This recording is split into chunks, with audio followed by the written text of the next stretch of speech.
유대인들만 가지고 있는 비밀이 있는데 그게 뭐냐면 어떻게 하면 뇌를 건강하게 할까? 나이 먹어서도 유대인들은 참 그 뇌 관리를 잘하거든요. 근데 그 비밀이 뭐냐면 계란을 먹는데요. 어릴 적부터. 그리고 나이가 들면은 하루에 5개 정도는 먹으면 이 뇌를 활성화시키는 단백질이 충분히 공급된다는 거예요. 최근에 그 뉴스에서 그게 나왔어요. 그러니까 여러분이, 근데 중요한 건 뭐냐면 반복해서 먹어야 돼요. 계속 꾸준히 먹으면 그 뇌에 공급되는 이 단백질이 충분히 계란 속에 있다고 합니다. 그래서 이거는 뭐 오랫동안 그 유대인들이 가지고 있는 먹는 습관의 하나입니다. 오늘 목사님께서 읽어주신 이 시편 119편은 이 하나님의 말씀, 토라라고 그러잖아요. 토라, 율법, 규례라고도 하고 계명이라고 하고 그러는데, 이 시편에는 여러 가지 시가 있어요. 뭐 감사시도 있고 또 참회시도 있고 뭐 탄식시도 있고, 어느 때는 하나님 앞에 막 탄원하는 부르짖는 그런 시도 있는데, 오늘 읽어주신 이 시는 특별히 이 토라라고 하는 건 여러분이 왜 가르친다는 거예요. 가르침이거든요. 그래서 하나님의 백성들에게, 자녀들에게 계속 배우고 가르치다 보면은 어느 날 이 하나님의 백성다운 정체성이 생기거든요. 이 정체성이 이렇게 가르치면서 배우면서 이렇게 형성이 되는 거예요. 그러니까 이걸 어릴 적부터 이제 가르치게 되는데, 오늘 읽어드린 이 본문은 특별히 그 하나님의 율법을, 하나님의 말씀을, 하나님의 계명을 찬양하는, 노래하는, 찬양이 뭐예요? 자랑하는 거예요. 막 자랑하고 너무 귀하다, 원더풀이다, 이렇게 자랑하는 시인데, 공교롭게도 시편 1편이 이 토라의 특별히 그 노래하는 시의 첫 번째고, 두 번째는 19편이에요. 그리고 오늘 목사님께서 읽어준 시편 119편이 하나님의 말씀을 노래하는, 그래서 막 읊조리고 막 중얼거리고 하나님의 말씀을, 그래서 여러분, 복 있는 사람은 악인의 꾀를 쫓지 않고, 그리고 형통의 복을 받으려면 말씀을 주야로 묵상하는 거예요. 그런 사람에게는, 그래서 말씀을 늘 낮에나 밤이나 늘 의식이 있을 때나 무의식 속에서도 주의 말씀을 묵상하는 자에게 하나님이, 조건은 딱 하나예요. 말씀 묵상하는 거. 그래서 형통한 복을 시냇가에 심은 나무처럼, 그래서 시편 1편에 그게 나와 있고, 시편 19편은 공교롭게도 다윗이 뭐라고 그랬냐면, 이 말씀이, 이 언약이 너무너무 꿀과 꿀송이보다 더 달다고, 어릴 적에도 아예 아이들한테 말씀 묵상을 하고 말씀을 암송시킬 때 꿀을 발라가지고, 글씨를 할 때 글씨에다가 이게 성경 단어를 꿀을 발라가지고 걔들한테 어릴 때 빨아먹게 하는 거예요. 그래서 어릴 적부터 이 하나님의 말씀이 꿀과 꿀송이보다 더 달게 여기도록, 그래서 그거를 자랑하고 말씀을 붙잡고 살았더니 그 말씀 언약대로 하나님이 이루어 주었다. 그러니 얼마나 꿀처럼 달겠어요. 말씀은 그대로 이루어진다. 그러면서 오늘 시편 119편에는 여러분 잘 아시는 대로 전체가 176절이에요. 그러니까 놀랍게도 그 히브리어의 자음이 22개인데, 알파벳이 22개인데 22단락으로 되어 있어요. 8절씩 나누어서 22 곱하기 8은 176이잖아요. 그 말씀 하나하나가, 말씀은 빛이요, 말씀은 우리의 삶의 양약이 되기도 하고, 말씀은 능력이 되기도 하고, 말씀은 지혜가 되기도 하고, 말씀은 기쁨이 되고, 모든 삶의 에너지가 되고 능력이 된다. 이렇게 쭉 119편에 설명을 하고 있습니다. 그래서 여러분이 이제 인정하든 안 하든 우리 초대교회부터 이렇게 쭉 하나님의 말씀을 세 종류가 있어요. 첫 번째는 기록된 말씀이에요. 여러분이 가지고 있는 성경책, 이 기록된 성경 말씀. 두 번째로는 계시된 말씀. 계시된 말씀은 예수 그리스도예요. 그래서 PPT 한번 띄워주실래요? 잘 뒤에 보시고, 이 계시된 말씀은, 그래서 종교개혁자 마틴 루터는 신구약 성경에는 아기 예수가 누워 있다는 거예요. 예수님에 대한 이야기라는 거예요. 인간은 인류를 구원하는 구속사의 역사가 이 성경에 기록되어 있는데, 그분이 바로 누구냐? 완전한 계시자, 하나님의 은혜, 하나님의 사랑, 하나님의 모든 능력을 완벽하게 보여준 분이 바로 예수 그리스도라는 거예요. 그래서 계시된 말씀. 세 번째로는 선포된 말씀이에요. 이 선포된 말씀은 제가 여러분에게 매주마다 말씀을 정해서 묵상을 하고, 이 말씀은 무슨 뜻인가? 이 말씀을 우리 성도들에게 어떻게 하면 잘 먹여서 제가 씹어서 묵상해서 여러분에게 전달하면, 여러분은 설교를 듣다가 저건 내 얘기인데 어쩌면 꼭 목사님 나를 꼬집어서 얘기했을까? 그래가지고 그 말씀을 들을 때 은혜가 되기도 하고 또 깨닫기도 하고, 때로는 나의 폐부를 찌르듯이 내 삶을 움직이고, 그래서 하나님 내가 잘못됐습니다. 그러면서 내게 선포된 설교자를 통해서 이 말씀이 선포되는 이 세 가지가 하나님의 말씀, 이 메시지라고 하는 거, 이 성경이라고 하는 거, 하나님이 계시해 주시고 기록되어 있고 또 선포된 말씀이 이렇게 세 가지 방편으로 우리가 초대교회부터 쭉 내려왔습니다. 자, 그런데 이 계시된 말씀과 기록된 말씀과 선포된 말씀이 내가 이 말씀을 가지고 살아가는데 분별력이 필요하거든요. 이게 진짜 하나님의 말씀인지 아니면 이게 잘못된 건지 분별력이 필요한데, 이게 오래전부터 분별하는데 첫 번째 도구가 뭐냐면 하나님의 말씀, 기록된 말씀이 이게 근거가 되어야 된다는 거예요. 그래서 여러분이 영적으로 분별이 잘 안 될 때는 성경을 읽는 거예요. 성경에서 뭐라고 말하고 있는가. 두 번째로는 2000년 동안 교회가 성경은 아닌데 이 교리라고 하는 게 있어요. 도구마라고 하는데 이 성경은 아닌데 2000년 동안 내려오는 전통이 있어요.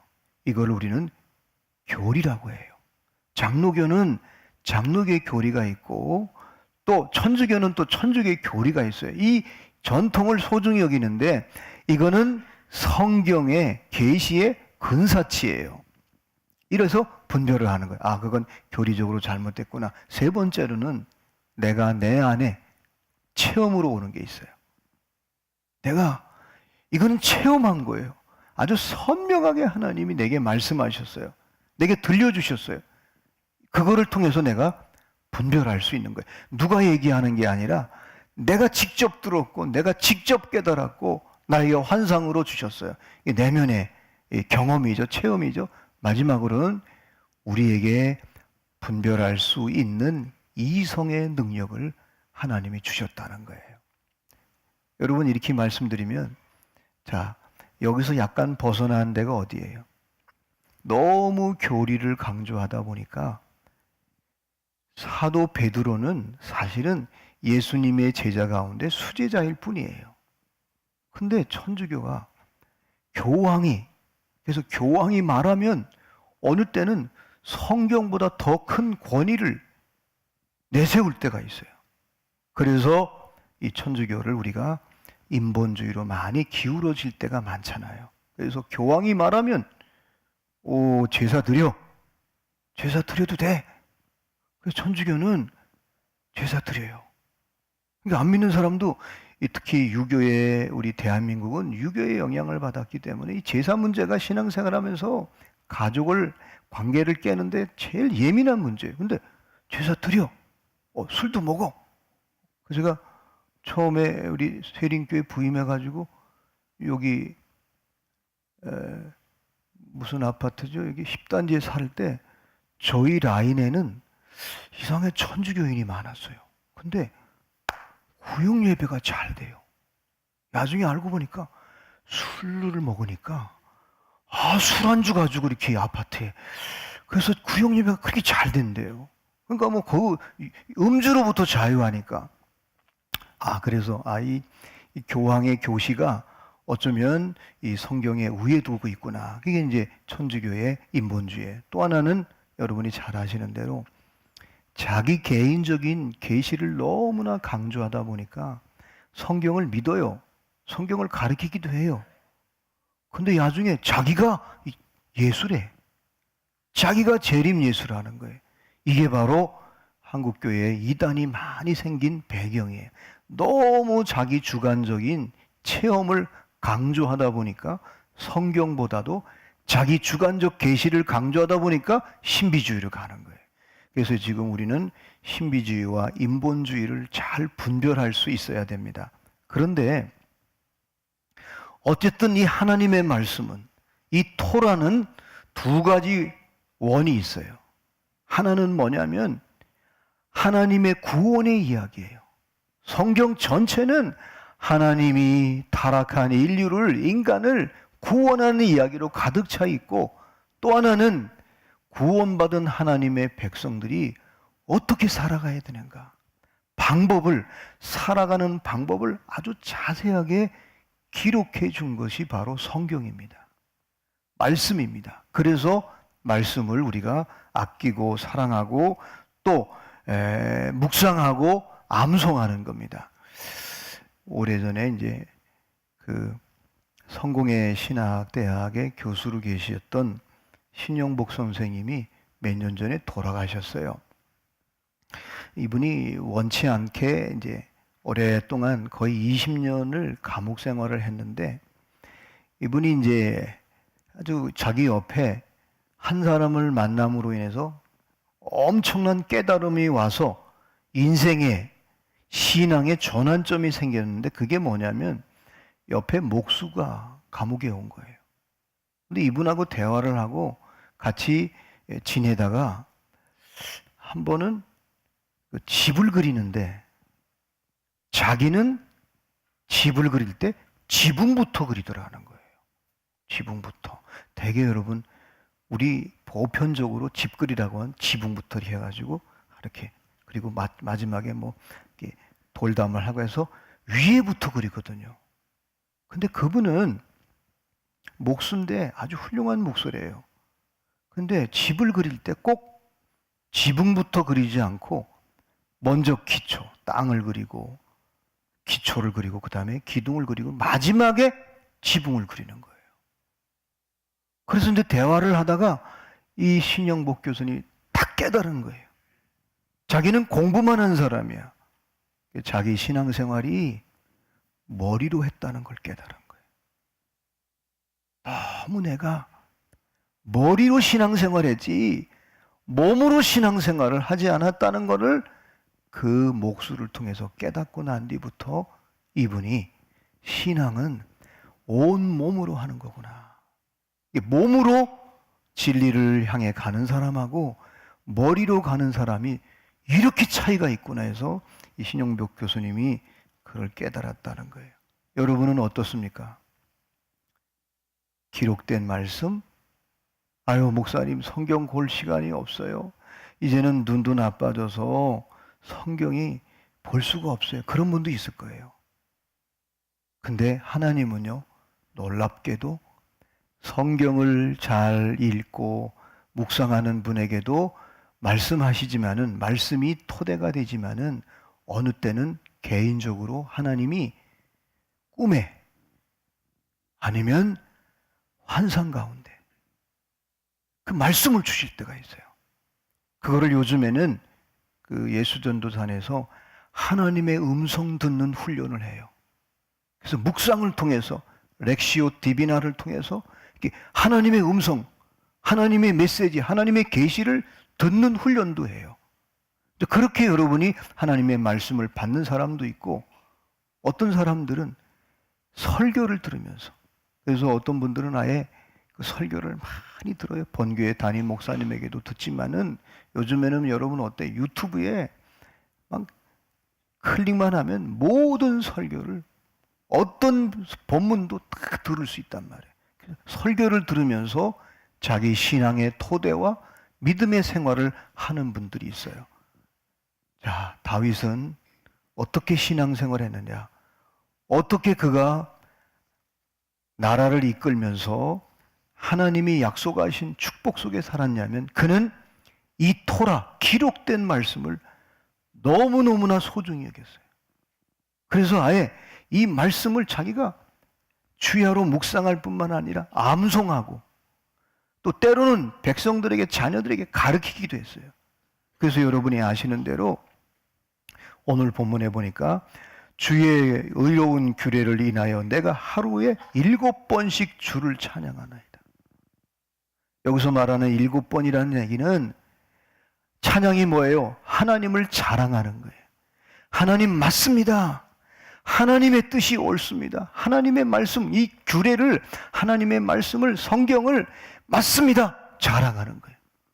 하나님을 칭찬하는 거예요. 근데 그거를 하루에 7번씩 했다는 거예요.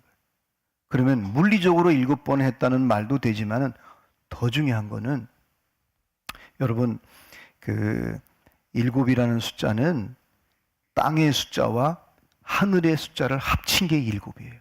그 유대인들은 히브리 언어는 굉장히 이미지와 상징으로 되어 있기 때문에, 하늘의 숫자가 3이잖아요. 성부, 성자, 성령. 땅의 숫자는 동서남북이에요. 이걸 합친 게 7이라는 숫자인데, 이 7이라는 숫자는 완전수예요. 완벽한 하나님의 숫자예요. 그래서 다윗이 하나님의 말씀은 내 인생에 가장 완벽합니다. 나는 온전하지 못하지만, 나는 부족하지만, 하나님의 언약은, 하나님의 말씀은, 하나님의 그 토라는 완전합니다. 그래서 내가 사랑합니다. 내가 높이고 내가 자랑합니다. 그러니까 다윗이 하루에 7번씩 막 자랑하면서 완전하신 주님과 함께 동행하니까 그의 삶이, 하나님이 어떻게 인도했느냐. 그래서 다윗의 이야기를 기록해놓은 역대상 11장 9절 말씀에 보면은, 여러분 같이 한번 읽겠습니다. 시작. 만군의 여호와께서 함께 계시니 다윗이 점점 강성하여 가니라. 하나님의 언약을 붙잡는 거예요.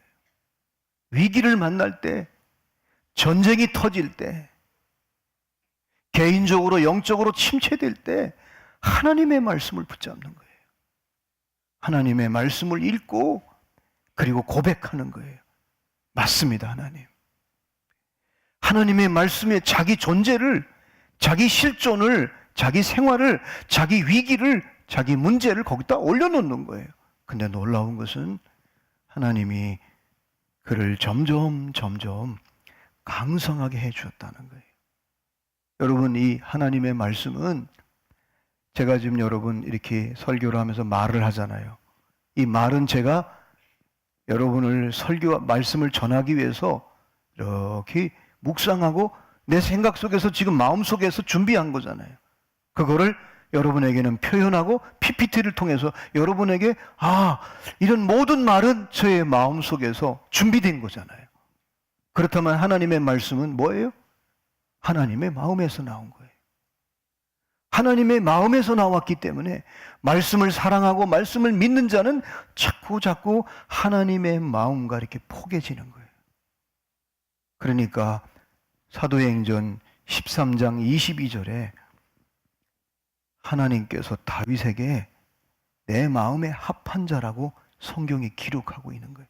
여기 폐하시고라는 말은 사울 왕이 하나님의 말씀을, 하나님의 계명을, 하나님의 뜻을 버리니까 하나님이 다윗을 폐하셨어요.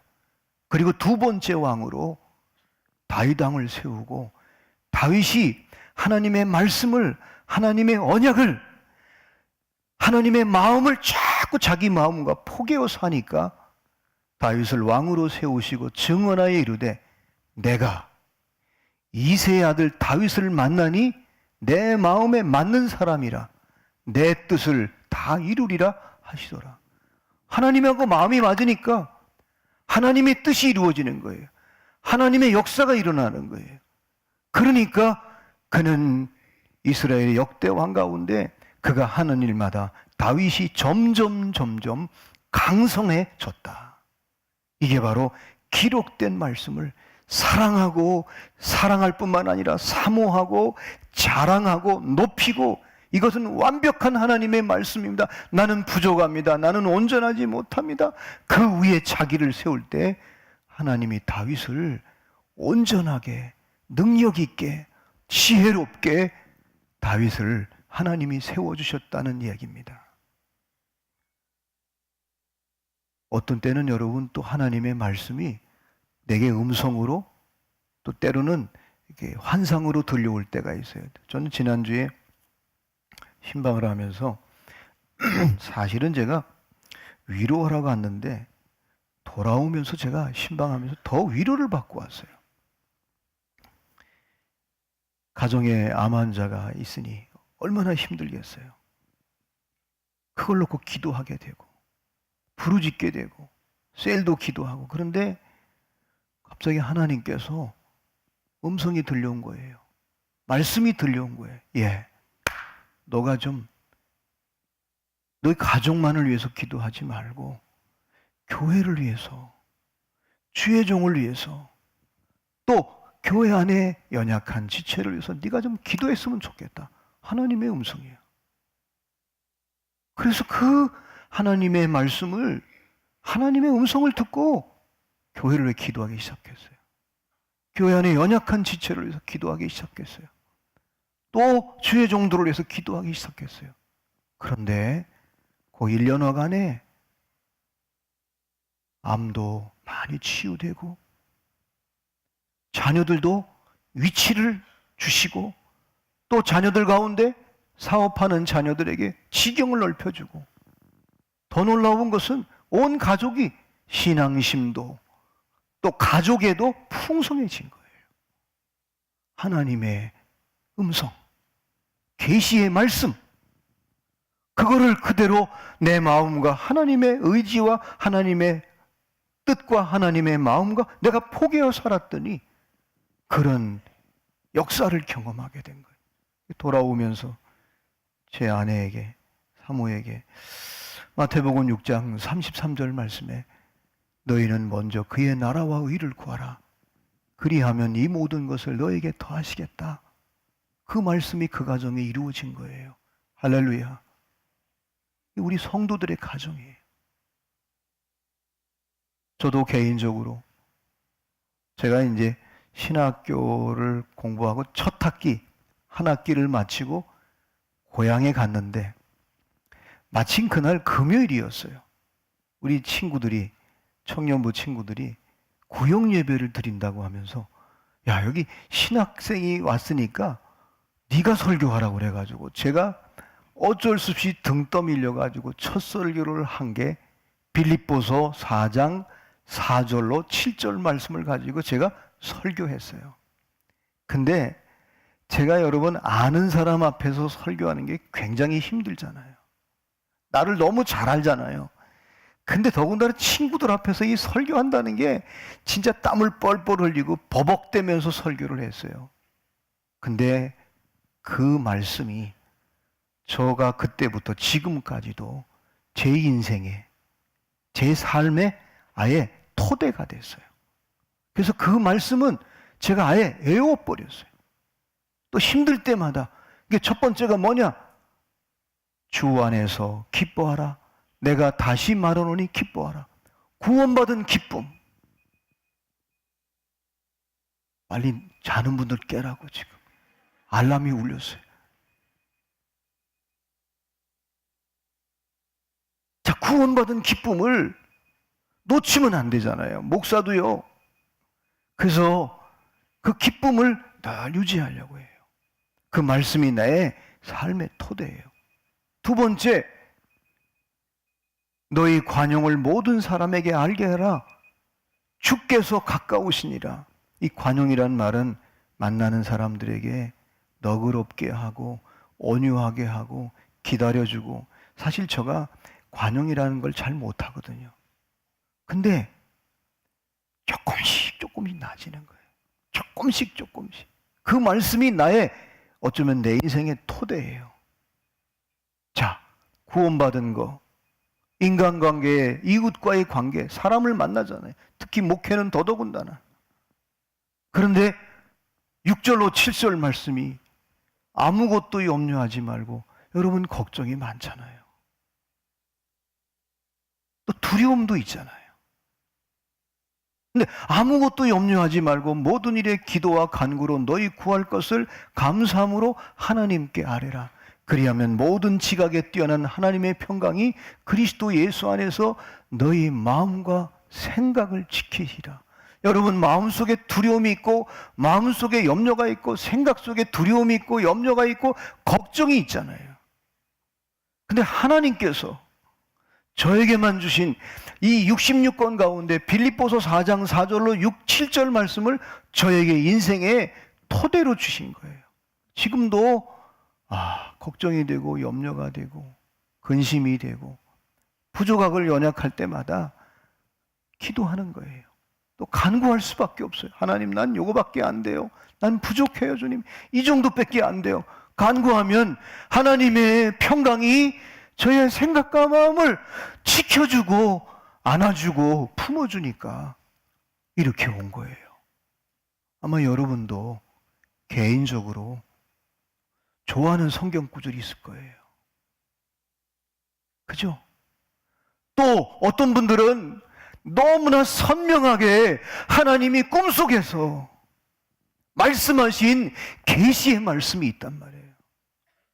어느 날 갑자기 너 그러면 안 돼.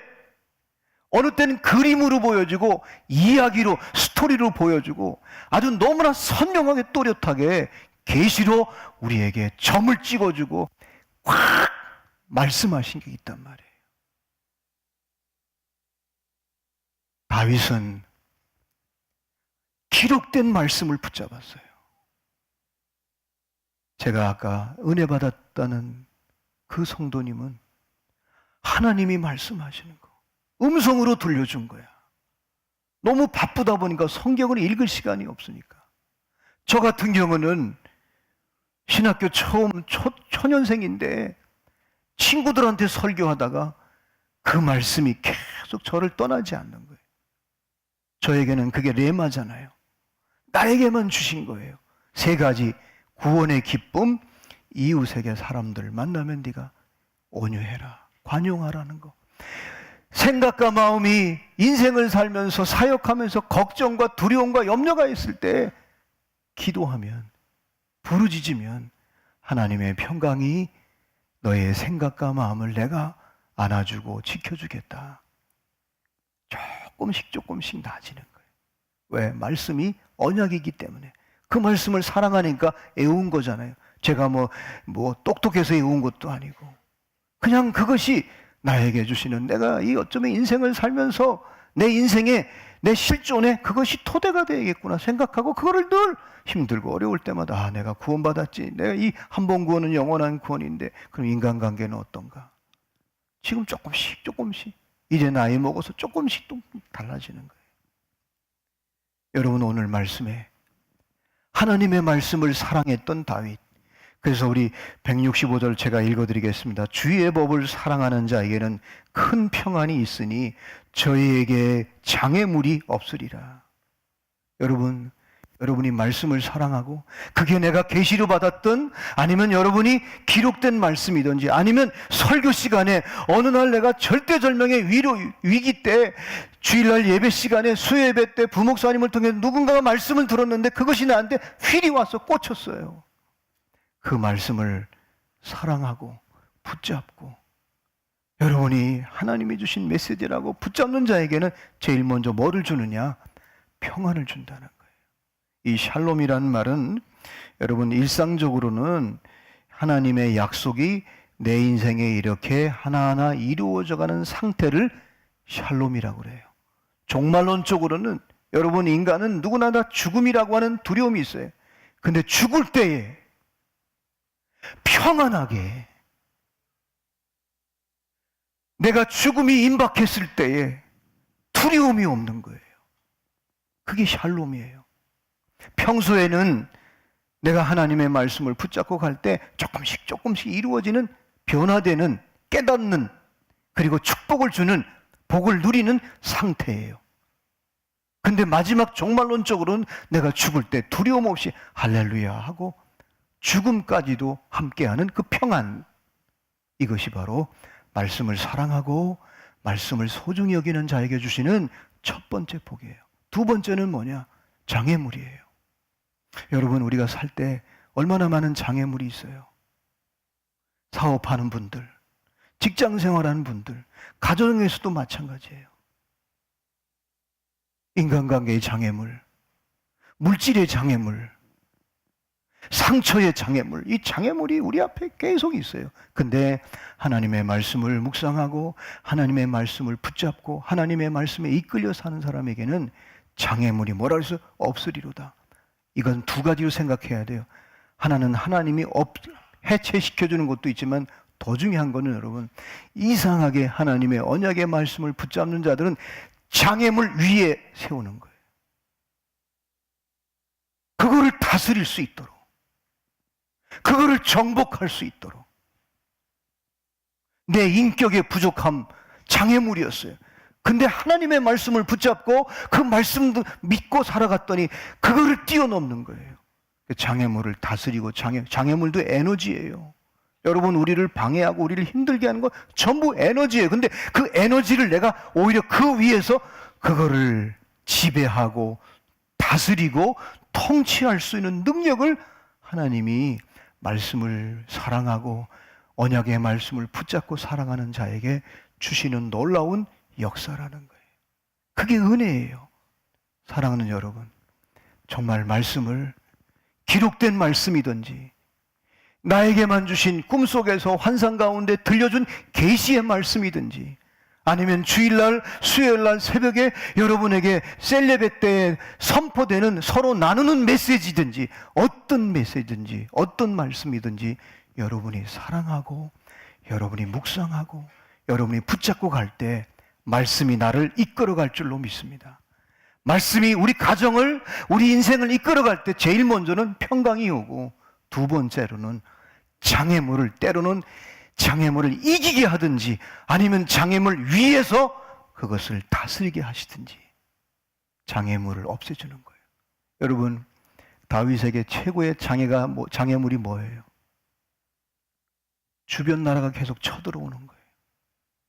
주변 나라를 다 이겼어요. 근데 그 다음에 장애가 뭐예요? 옆에 있는 부하들이 문제예요.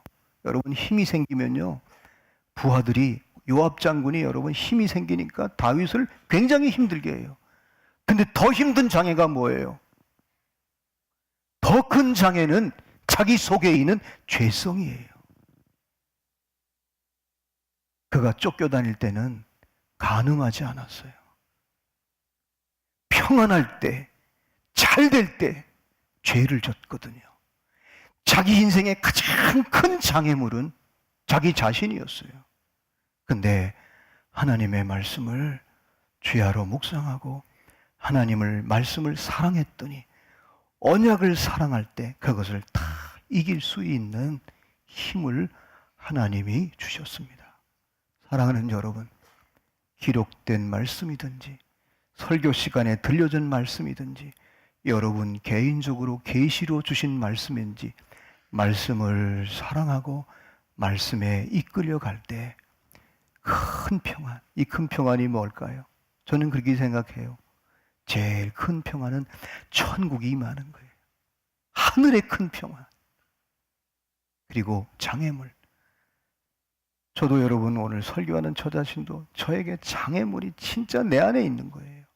밖에 있는 장애물보다 제 안에 연약한 부족한 장애물이 저를 힘들게 하지.